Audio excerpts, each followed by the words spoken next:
Hello बच्चों। तो देखो, अब जो हमारा टॉपिक है वो है ट्रांसपोर्टेशन इन प्लांट्स। तो अब हम प्लांट्स में ट्रांसपोर्टेशन के बारे में पढ़ेंगे कि भाई प्लांट्स में ट्रांसपोर्टेशन किस किस तरह से होता है। देखो भाई, प्लांट में ट्रांसपोर्टेशन किस किस चीज का होना है, वाटर का होना है और फूड का होना है। अब वाटर के लिए प्लांट्स में कौन सा सिस्टम होता है, जाइलम सिस्टम रहता है, जाइलम टिश्यू रहते हैं। और फूड के लिए क्या रहते हैं, फ्लोएम टिश्यू रहते हैं। बट इन दोनों का ही जो मैकेनिज्म होता है, इन दोनों में जो ट्रांसपोर्टेशन होता है वो सेम नहीं होता है, वो दोनों ही चीजें अलग अलग होती हैं। अब कारण भी है इसके। जैसे अगर हम जाइलम में बात करें तो फ्लो कैसा है, यूनिडायरेक्शनल है। बट जाइलम की अगर फ्लोएम में बात करें तो वहां कैसा है, बाई डायरेक्शनल है। प्लस जाइलम में जो है जनरली जो भी फूड का ट्रांसपोर्ट है वो बिल्कुल नीचे से रूट लेवल से हो रहा है ऊपर की तरफ। और इसी तरीके से अगर हम फ्लोएम में बात करें तो फ्लोएम में कैसे होता है, ऊपर से या मिड रीजन से होता है, जनरली नीचे की तरफ होता है।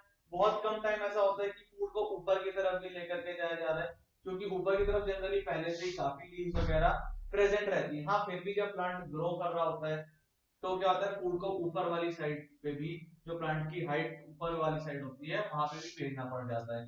तो अगर हम बात करें सबसे पहले वाटर के ट्रांसपोर्टेशन की और मिनरल के ट्रांसपोर्टेशन की, देखो वाटर और मिनरल का जो ट्रांसपोर्टेशन है वो एक साथ ही होता है, वो जाइलम के थ्रू होता है। ठीक। तो अब ये ट्रांसपोर्टेशन किस किस तरीके से होता है और क्या क्या चीजें इसमें रहती हैं, इनके बारे में जानेंगे। देखो, अगर वाटर का ट्रांसपोर्टेशन होना है तो इसके लिए दो चीजों को फॉलो किया जाता है। एक होता है ट्रांसपीरेशनल पुल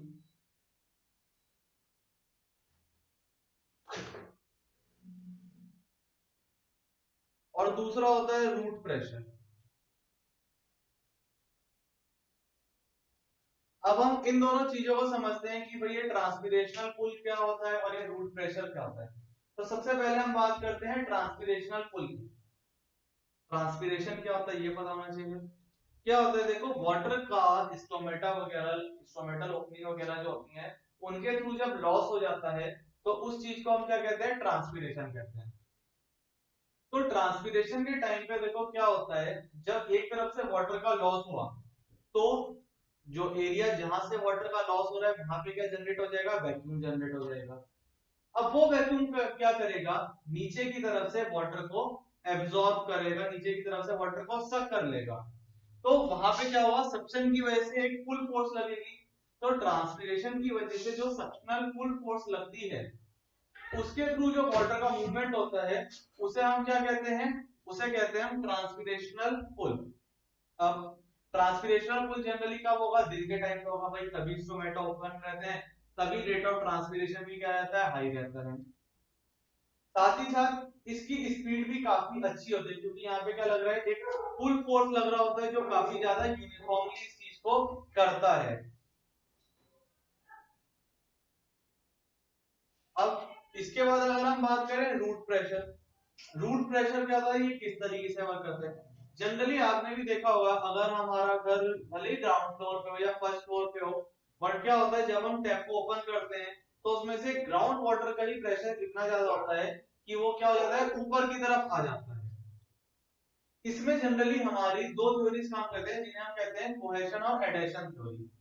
यानी जो लाइव पार्टिकल्स होते हैं और जो अनलाइव पार्टिकल्स होते हैं वो भी एक दूसरे को अट्रैक्ट करते हैं। यहाँ पे साथ ही साथ कैपिलरी एक्शन भी लगता है।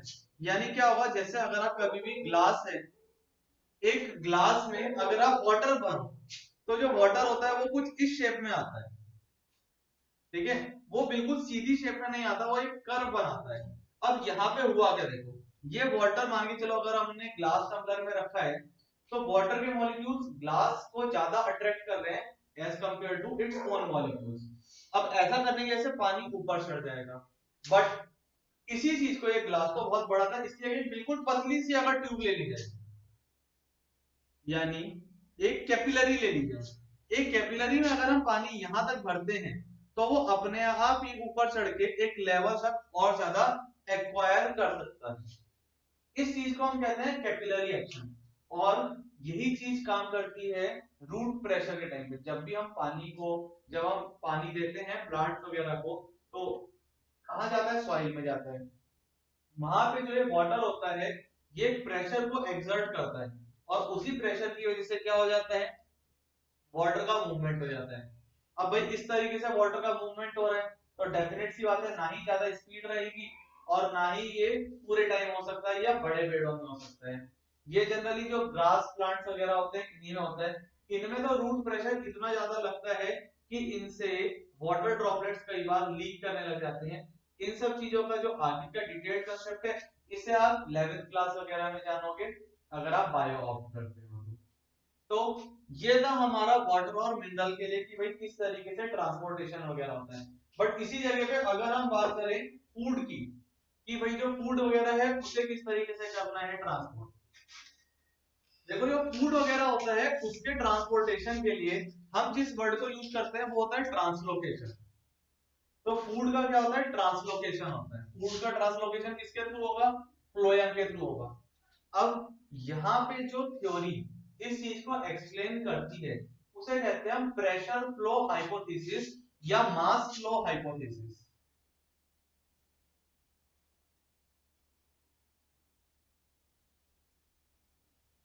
अब प्रेशर फ्लो हाइपोथेसिस या मास फ्लो हाइपोथेसिस में क्या होता है इसे जानते हैं। अब मान के चलते हैं एक लीफ है।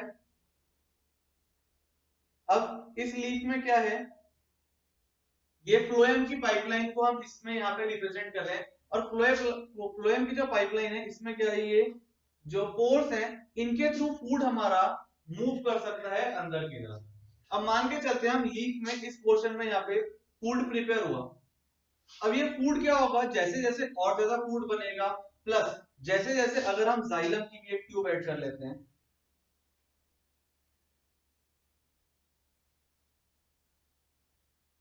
जाइलम की ट्यूब में जो पोर साइज होता है वो छोटा होता है। तो ऐसे केस में जो जाइलम की ट्यूब है इससे वाटर निकलेगा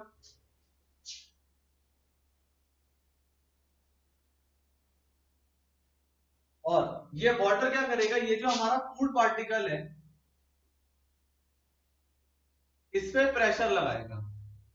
तो इसमें प्रेशर लगाने के बाद क्या होगा ये लीक में मूव करेगा और वहां से एस्केप करने की सोचेगा। अब एस्केप करने के लिए ये अलग अलग जगहों तक घूमते घूमते कहां आ जाएगा जो हमारा फ्लोएम था वहां आ जाएगा और फ्लोएम के थ्रू क्या हो जाएगा ये पूरे प्लांट में या जिस भी जगह पे इसको डिस्ट्रीब्यूट होना है वहां पे इसको क्या किया जा सकता है डिस्ट्रीब्यूट किया जा सकता है। तो यही हमारा टॉपिक था ट्रांसपोर्टेशन इन प्लांट्स का जिसमें जनरली क्या चीजें आती हैं जो इंपॉर्टेंट रहता है वो रहता है ट्रांसपोर्टेशन ऑफ वाटर। फूड के बारे में बेसिकली अगर कुछ पूछा गया है आज तक तो वो ट्रांसलोकेशन पूछा गया है कि what is translocation. Mass flow hypothesis जिसे प्रेशर फ्लो हाइपोथेसिस भी कहा जाता है वो हायर स्टडीज के टाइम पे आती हैं जनरली 11th क्लास में हम उसे पढ़ते भी हैं। तो अब अगर हम बात करें ट्रांसपोर्टेशन इन प्लांट्स के बाद तो जो हमारा अगला टॉपिक आता है अगला टॉपिक आता है एक्सक्रीशन। तो अगर हम बात करें एक्सक्रीशन की एक्सक्रीशन क्या होता है और क्यों करना पड़ता है इस चीज को जानते हैं। देखो जितने भी लिविंग ऑर्गेनिजम्स होते हैं वो लिविंग ऑर्गेनिजम्स क्या करते हैं मेटाबॉलिक रिएक्शंस वगैरह परफॉर्म करते हैं सेल के अंदर रिएक्शंस वगैरह होते हैं। तो जब रिएक्शंस वगैरह हो रही हैं तो बाई प्रोडक्ट भी डेफिनेट सी बात है बनेंगे ही बनेंगे। जनरली ये जो बाई प्रोडक्ट बनते हैं इनमें से बहुत सारे ऐसे होते हैं जो हमारे लिए हार्मफुल होते हैं जो हमारी बॉडी के लिए टॉक्सिक होते हैं पॉइजनस होते हैं। तो उनको रिमूव करना बहुत जरूरी होता है। तो उनको रिमूव करने के लिए जितने भी मेटाबॉलिक वेस्ट बने उनको रिमूव करने के लिए जिस लाइफ प्रोसेस को किया जाता है वो क्या कहलाता है एक्सक्रीशन कहलाता है। अब अगर हम एक्सक्रीशन की बात करें माइक्रो ऑर्गेनिजम्स में तो माइक्रो ऑर्गेनिजम्स में कोई एक्सक्रीटरी यूनिट नहीं चाहिए। वेस्ट बना वेस्ट की कंसेंट्रेशन अंदर ज्यादा हुई बाहर डेफिनेट सी बात है वाटर में अगर वो रह रहे हैं एयर में रह रहे हैं वेस्ट का अमाउंट वहां पे कम है। High pressure to low pressure high concentration to low concentration उन्होंने वेस्ट को रिलीज कर दिया यानी सिंपल डिफ्यूजन। अगर हम बात करें प्लांट्स की तो जो प्लांट्स होते हैं क्या वो एक्सक्रीट करते हैं या नहीं करते हैं। तो देखिए प्लांट जो होते हैं वो भी एक्सक्रीट करते हैं। प्लांट रूट्स के थ्रू भी एक्सक्रीट करते हैं स्टेम के थ्रू भी करते हैं लीव्स के थ्रू भी करते हैं। उनके सभी पार्ट से एक्सक्रीशन हो जाता है। रूट से सॉइल में एक्सक्रीशन हो जाता है जनरली जो भी वेस्ट मिनरल से मेटाबॉलिक वेस्ट वगैरह होता है उनको रिलीज कर देते हैं। लीव्स की बात करें तो फोटोसिंथेसिस के टाइम पे ऑक्सीजन उनके लिए एक वेस्ट है और रेस्पिरेशन जब वो कर रहे हैं तो CO2 एक वेस्ट है उसको रिलीज कर दिया जाता है। इसके सिवाय और भी बहुत सारे प्रोडक्ट्स वगैरह भी होते हैं जिनको प्लांट्स जो है वो रिलीज करते रहते हैं। इसमें आपने नाम भी सुना होगा गम वगैरह का, गम हो गए, रेजिन हो गए, ये जितनी भी चीजें होती हैं, लेटेक्स हो गया, टेनिन हो गया, ये जितने भी हमारे प्रोडक्ट्स वगैरह होते हैं ये प्लांट्स में एज अ एक्सक्रीटरी प्रोडक्ट भी निकलते हैं। जो मेन आता है कंसेप्ट हमारा वो आता है एक्सक्रीशन इन ह्यूमंस। ह्यूमंस क्या क्या एक्सक्रीट करते हैं? नाइट्रोजनस वेस्ट तो डेफिनेट से आते करते हैं, इसके सिवाय CO2 भी करते हैं और वाटर भी करते हैं। वाटर और मिनरल्स जनरली हम स्वेट के थ्रू स्किन से कर देते हैं, CO2 को हम लंग्स के थ्रू कर देते हैं। बट जो मेन हमारा एक्सक्रीटरी सिस्टम आता है वो क्या आता है? किडनीज का आता है। और अभी हम क्या करेंगे, उसी सिस्टम के बारे में जानते हैं कि भाई ये एक्सक्रीशन कैसे हो रहा है, एक्सक्रीटरी सिस्टम हमारा क्या है और किस तरीके से ये वर्क करता है। तो अगर हम बात करें एक्सक्रीशन की, एक्सक्रीशन में अगर हम बात कर रहे हैं अपने मेन जो एक्सक्रीटरी सिस्टम है इसकी, तो इसमें जो मेन पार्ट्स होते हैं, देखो इसमें आप डायग्राम वगैरह देखोगे तो रीनल आर्टरी और रीनल वेन भी बना होता है। बट पहले बता दे रहा हूँ, कई बार जैसे आता है draw diagram of human excretory system, तो उसमें मेन इन्हीं चार कंपोनेंट्स के बारे में बात करी जाती है, रीनल आर्टरी और रीनल वेन के बारे में नहीं करी जाती है। हाँ, उनका फंक्शन आपको पता होना चाहिए। रीनल आर्टरी क्या काम करती है? रीनल आर्टरी जो होती है वो ब्लड को लेकर के आती है किडनी तक, और रीनल वेन क्या करती है? वो ब्लड को वापस लेकर किडनी तक, और रीनल वेन जो होती है वो क्या करती है? ब्लड को वापस ले जाती है किडनी से।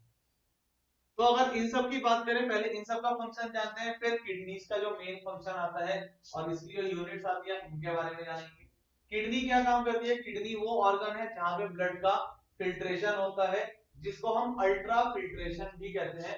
अल्ट्रा फिल्ट्रेशन इसलिए कहते हैं क्योंकि बहुत छोटे पार्टिकल्स तक का फिल्ट्रेशन यहाँ पे हो जाता है। इसके बाद जब फिल्ट्रेशन हो गया है तो जो भी ब्लड है वो सारा का सारा रीनल वेन से चला जाएगा, और जो भी हमारा वेस्ट है वो कंसेंट्रेटेड फॉर्म में यूरेटर्स में आ जाएगा। अब ये यूरेटर्स जो है ये क्या करते हैं? ये यूरिन को कैरी करते हैं कहां तक? यूरिनरी ब्लैडर तक ये यूरिन को कैरी करते हैं। यूरिनरी ब्लैडर क्या है? एक पाउच लाइक स्ट्रक्चर होता है जो यूरिन को कुछ टाइम तक के लिए टेम्परेरी स्टोर करके रख सकता है। उसके बाद मस्कुलर स्पिंचर के थ्रू यूरेथ्रा जो होता है वो क्या कर देता है? यूरिन को बाहर निकाल देता है बॉडी से, यानी जो एक्सक्रीशन का प्रोसेस है वो कंप्लीट हो जाता है ऐसे केस में। तो देखो, अगर हम बात करें, मेन जो हमारा ऑर्गन था वो क्या था? किडनीज था। अब किडनीज में क्या होता है, किस तरीके से सारा का सारा फिल्ट्रेशन होता है, वो एक थोड़ा जानने लायक कंसेप्ट होता है। तो इसके लिए हम क्या करते हैं, किडनीज का सबसे पहले जानते हैं कि भाई उसमें क्या मेन यूनिट होती है जो हेल्प करती है एक्सक्रीशन में। तो किडनीज में प्रेजेंट होते हैं नेफ्रॉन्स। किडनीज की यूनिट क्या होती है? नेफ्रॉन्स होते हैं जो मेन किडनी को उसका फंक्शन को करने का काम करते हैं। अब इन नेफ्रॉन का डायग्राम भी पता होना चाहिए, प्लस इसके पार्ट्स के बारे में पता होना चाहिए। देखो, इसमें पीसीटी और डीसीटी दो पार्ट्स और हैं जिनको लेबल नहीं किया गया है, क्योंकि फिर वही बात आ जाती है, ये सारी चीजें आप हायर स्टैंडर्ड्स वगैरह में पढ़ते हो, इसमें आपका नहीं रहता है। सबसे पहले हम बात करते हैं रीनल आर्टरी की। रीनल आर्टरी क्या काम करती है? जो भी हमारा अनफिल्टर्ड ब्लड होता है उसको किडनी तक लेकर के आती है। अब यहाँ पे ये ब्लड आने के बाद यहाँ पे आती हैं पतली पतली कैपिलरीज। ये पतली कैपिलरीज में देखो क्या होता है, जो हमारा ब्लड होता है इसके फ्लोइंग रेट जो होता है वो काफी ज्यादा इंक्रीज कर जाता है। जैसे नॉर्मल आपने भी देखा होगा ना, जैसे आप एक टैप को ओपन करते हो, आप क्या करते हो? उसकी ओपनिंग को जरा सा शॉर्ट कर दो अपना फिंगर वगैरह लगा के, तो ब्लड वो जो वाटर का प्रेशर होता है वो बढ़ जाता है।